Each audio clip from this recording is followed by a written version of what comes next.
7 है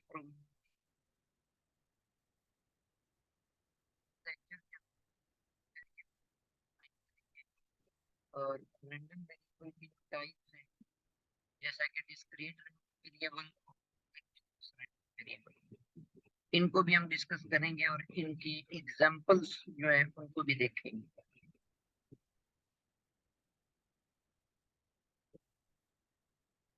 first of all हम define करते हैं रैंडम वेरिएबल को। रैंडम वेरिएबल क्या होता है?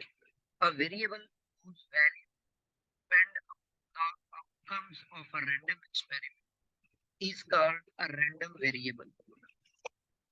मतलब एक रैंडम वेरिएबल जो होता है ऐसा वेरिएबल होता है जिसकी जो वैल्यूज होती हैं वो रैंडम एक्सपेरिमेंट की जो आउटकम्स होती हैं उनके ऊपर डिपेंड करती है।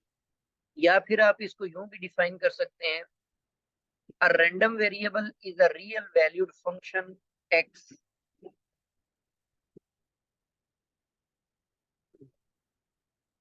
एक रैंडम वेरिएबल जो है ये एक आपके पास एक रियल वैल्यूड फंक्शन है defined on a sample space that associates a real number with each element in the space S।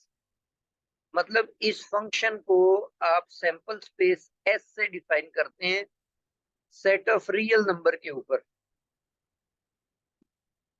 मतलब इसके जो प्री इमेजेस होते हैं, ये डोमेन वाला जो सेट है वो आपके पास कंप्लीट जो सैंपल स्पेस है वो वाला सेट होगा। और फिर हम उसकी जो आउटकम्स हैं उनको हम नंबर्स एसोसिएट करेंगे, वैल्यूज देंगे। वो वैल्यूज जो आप उनको असाइन करेंगे वो रियल नंबर्स होंगे। जैसे फॉर एग्जांपल लेट्स 3 कॉइन्स, हम सपोज कर लेते हैं कि 3 कॉइन्स हैं are tossed and X denote the number of heads. जब आप 3 कॉइन्स को टॉस करते हैं एक्सपेरिमेंट में, ये जो वेरिएबल एक्स है ये डिनोट कर रहा है नंबर ऑफ हेड्स। तो अब इसकी जो पॉसिबल वैल्यूज हैं वो आपके पास है 0, 1, 2 और 3। जो नंबर ऑफ हेड्स हैं, मतलब ऐसी आउटकम भी हो सकती है जिसमें कोई हेड ना हो, और तीनों जो पॉइंट्स हैं उनकी तीनों जो आउटकम्स हैं वो तीनों हेड भी हो सकती है। तो अब ये इस रैंडम वेरिएबल की ये पॉसिबल वैल्यूज हैं। मजीद इसकी वजाहत हम यूं करते हैं कि इस एक्सपेरिमेंट में ये जो आपके पास आउटकम्स हैं वो ये 3 कॉइन्स को जब आप टॉस करते हैं ये टोटल पॉसिबल 8 आउटकम्स आ जाती हैं आपके पास। अब नंबर ऑफ हेड्स को देखें तो फर्स्ट आउटकम में आपके पास 3 हेड्स हैं, तो इस आउटकम को हमने 3 असाइन कर दिया। सेकंड में 2 हेड्स हैं, इसको हमने 2 असाइन कर दिया। थर्ड में भी 2 हेड है, इसको भी 2 असाइन कर दिया। इसके अंदर भी हेड है 2, इसको भी हमने 2 असाइन कर दिया। इसी तरह जो नंबर ऑफ हेड्स हैं उतने हम इसको नंबर असाइन करते जा रहे हैं। इसी तरह एक और मिसाल है कि when a pair of dice be thrown then there will be 36 possible outcome. जब आप डाइस का एक पेयर जो है उसको रोल करते हैं तो टोटल आपके पास 36 पॉसिबल आउटकम्स होती हैं। हम सपोज कर लेते हैं कि जो रैंडम वेरिएबल एक्स है it denote the random variable that is the sum of upturned values on the 2 dice. मतलब जो ऊपर आपके पास नंबर ऑफ डॉट्स आते हैं उन डाइस के ऊपर, उसको ये डिनोट कर रहा है, उनके सम को डिनोट कर रहा है। तो अब आपके पास दोनों डाइस के ऊपर कम से कम जो नंबर ऑफ डॉट्स हैं वो 1 और 1 है। तो इनका जो मजमू है वो आपके पास 2 है, और ज्यादा से ज्यादा दोनों डाइस के ऊपर 6 आ जाएगा। तो 6 + 6 आपके पास 12 है। इसीलिए इस रैंडम एक्सपेरिमेंट में इस रैंडम वेरिएबल की जो मिनिमम वैल्यू वो 2 आएगी और जो मैक्सिमम वैल्यू वो आपके पास 12 है। जैसे मिसाल के तौर पे अगर ये आउटकम आ जाती है तो इन दोनों डॉट्स को अगर हम प्लस कर देते हैं इनकी तादाद को, तो ये आपके पास 2 आ जाएगा। तो आउटकम आपके पास ये थी, इसको ये नंबर हमने एसोसिएट करवा दिया। इसी तरह नेक्स्ट आउटकम थी 1 और 2, तो इसको जो नंबर हमने असाइन किया वो 3 है। इसी तरह 1 और 3 को जो हमने नंबर असाइन किया वो आपके पास है 4। तो इस तरीके से ये एक तरह का फंक्शन भी बन गया, रैंडम वेरिएबल। मतलब जो आपका वो वेरिएबल का पहले कंसेप्ट बना हुआ है कैलकुलस के अंदर जो आप पढ़ रहे हैं या अलजेब्रा के अंदर, आप वेरिएबल को पढ़ते हैं, तो यहाँ पर इससे मुराद वो वेरिएबल नहीं है। ठीक है, बेसिकली ये एक फंक्शन है, सैंपल स्पेस है से सेट ऑफ रियल नंबर्स के ऊपर। Similarly we get all values of X. जी, डिस्क्रीट रैंडम वेरिएबल क्या होता है? A random variable is called discrete if the set of values it takes is a collection of isolated points on a real line. तो isolated का लफ्जी मतलब ये होता है कि जो अलग-अलग हो, मतलब कंटिन्यूअस ना हो, बल्कि अलग-अलग वैल्यूज हो या पॉइंट्स हो, तो उनको हम डिस्क्रीट का नाम देते हैं।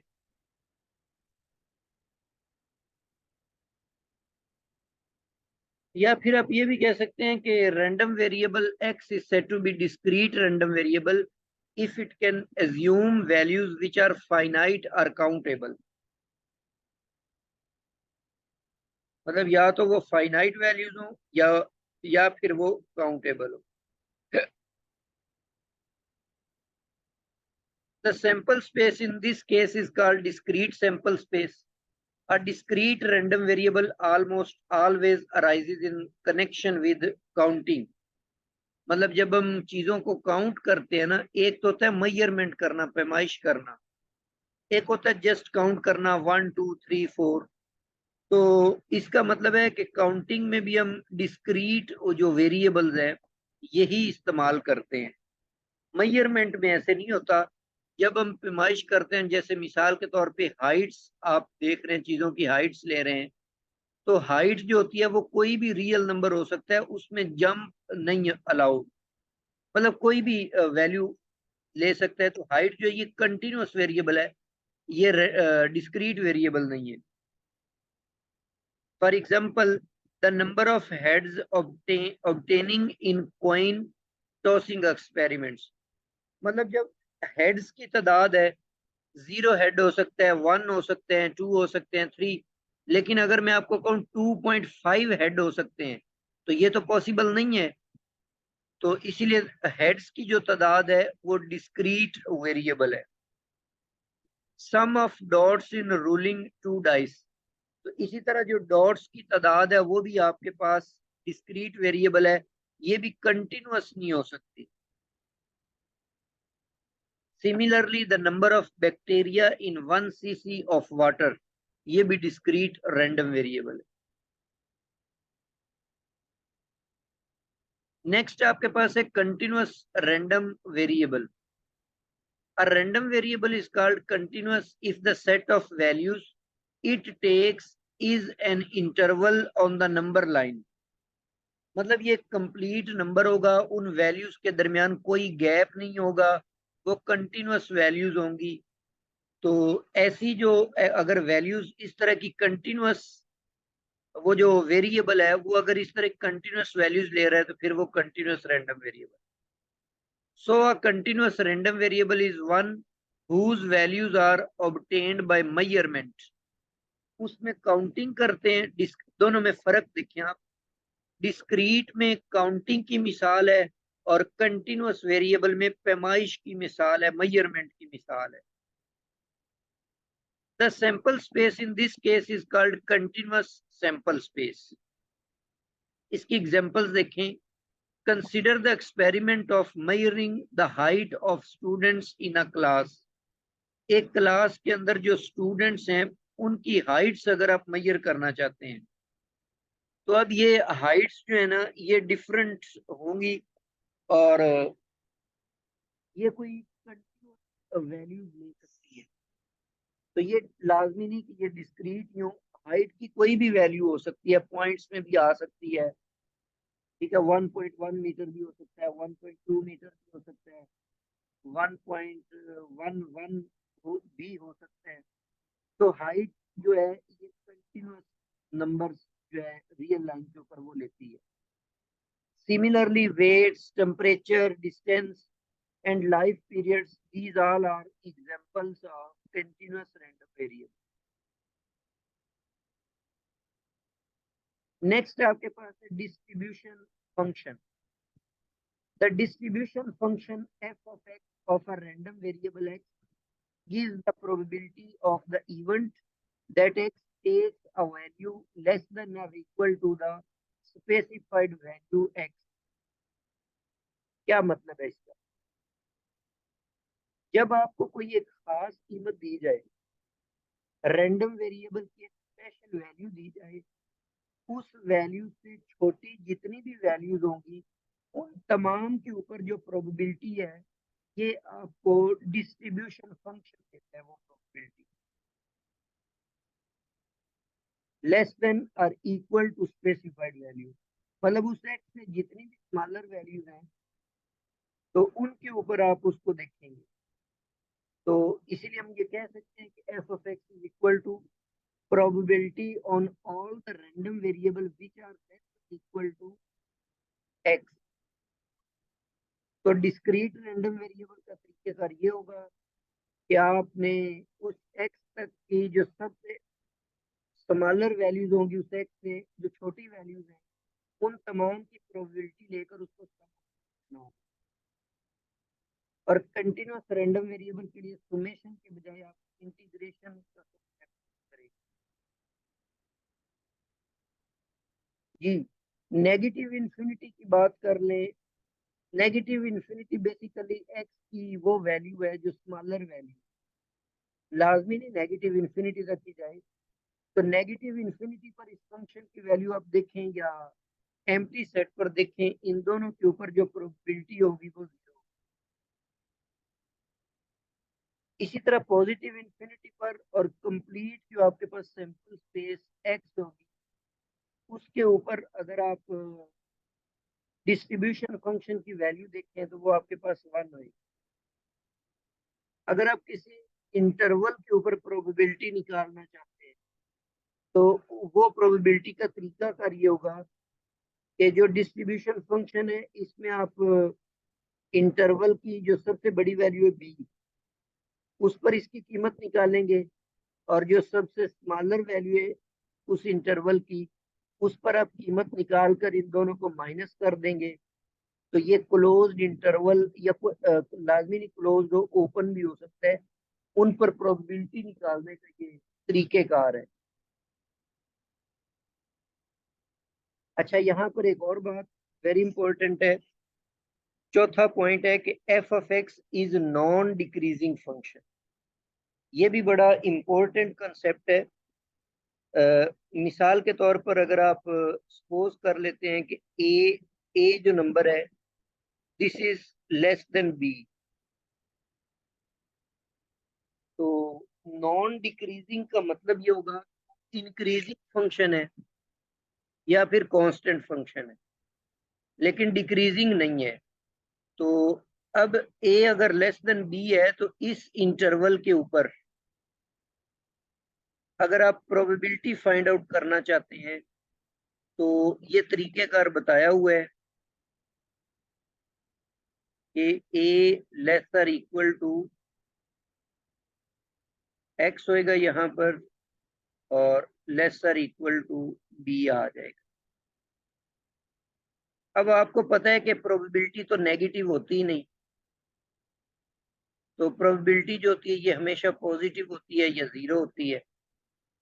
तो जब आप एक सिंगल नंबर की बात करेंगे तो वहां पर तो शायद ये जीरो हो जाए, या यहाँ पर ये जैसे एम्प्टी सेट है अनसर्टन जो है इवेंट वहां पर ये जीरो होती है। तो इसीलिए मैं कह रहा हूँ कि ये प्रोबेबिलिटी जो है ये पॉजिटिव है। अब ये यही जो थर्ड आपके पास पॉइंट दिया हुआ है कि ये इक्वल होता है P of B minus P of A, मतलब this is equal to P of B और माइनस पी ऑफ ए। ये पॉजिटिव आ जाएगा। या फिर आप ये बराबर किसके होता है, F of B minus F of A के। तो पी की जगह आप एफ भी राइट कर सकते हैं, एफ ऑफ बी और एफ ऑफ ए। यहां से आप इसको यूं लिखेंगे, एफ ऑफ बी और ये एफ ऑफ ए को आप राइट साइड पे लेकर के जाते हैं तो ये आपके पास बन जाता है एफ ऑफ ए। लो जी, ये आपने इंक्रीजिंग फंक्शन की डेफिनेशन जो है वो फुलफिल कर दी है। मतलब जो यहाँ पे आपके पास ए स्मॉलर नंबर था तो फंक्शनल वैल्यू भी ए पर स्मॉलर है।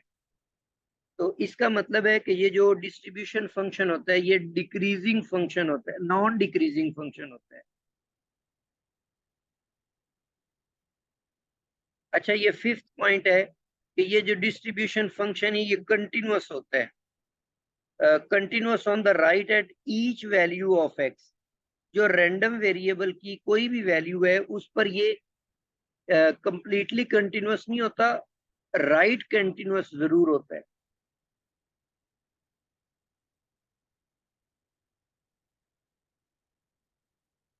जी, नेक्स्ट हमारे पास है probability mass function. The probability distribution of a discrete random variable is usually called probability mass function.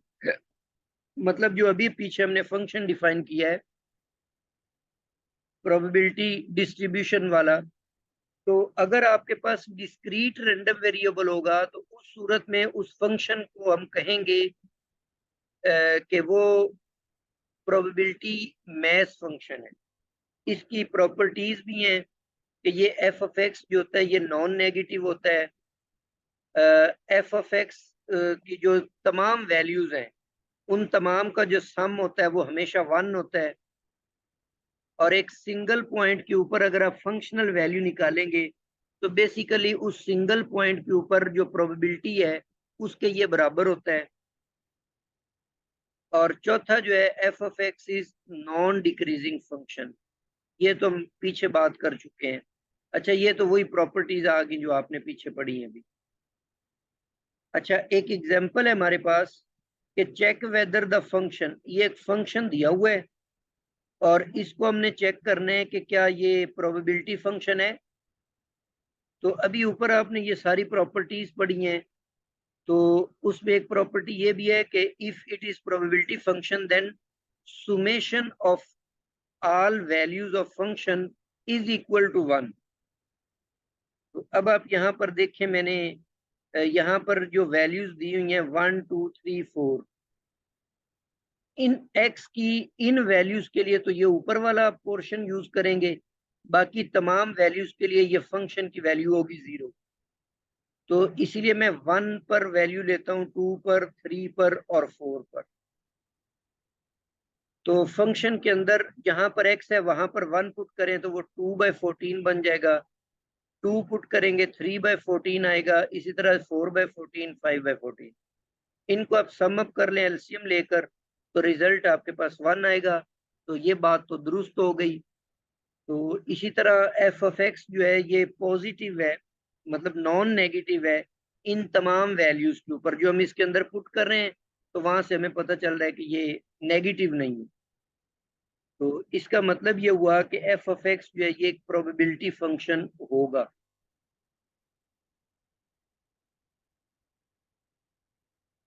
Ji, next एक और एग्जांपल है कि a coin is tossed 3 times and let the random variable X denote the number of heads, find the probability mass function. ये तो अभी हमने देखा भी है इसको, तो दोबारा इसको देख लेते हैं।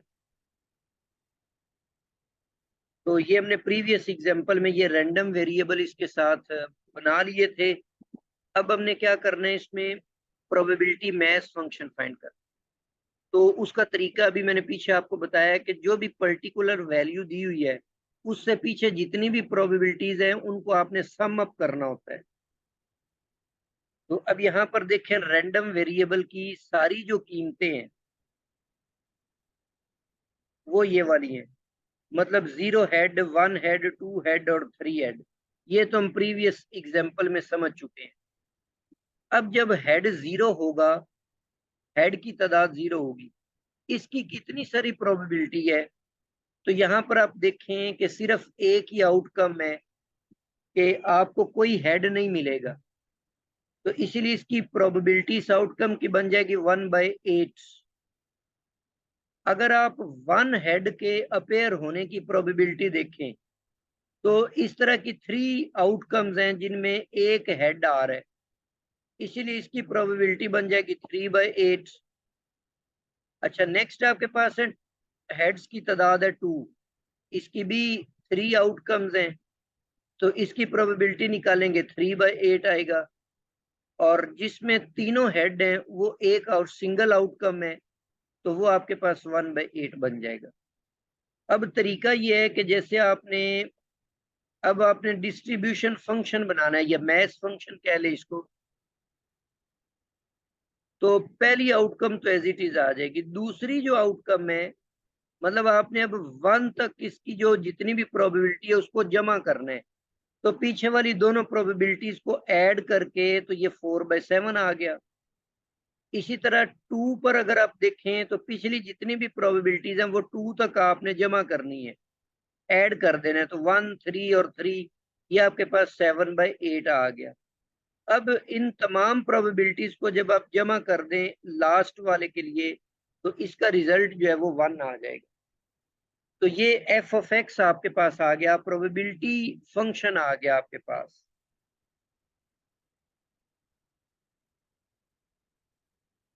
जी, नेक्स्ट एक और एग्जांपल है कि डिटरमाइन द कांस्टेंट के if probability function is defined as k into x minus 2 for the values of x 3, 4, 5 and 6, since sum of probabilities is 1, ये हम पीछे एग्जाम्पल में भी देख चुके हैं, तो इसीलिए हम इन तमाम चारों पॉइंट्स के ऊपर जो प्रोबेबिलिटीज हैं उनका सम ले रहे हैं और वो 1 के बराबर होगा। अब 3 के ऊपर जब आपने प्रोबेबिलिटी लेनी है, तो जो आपको फंक्शन दिया हुआ है उसमें आप 3 पुट कर दें, इसी तरह नेक्स्ट 4 पुट करें, 5 करें, 6 करें, तो ये रिजल्ट आपके पास k की वैल्यू निकल आएगी 1/10।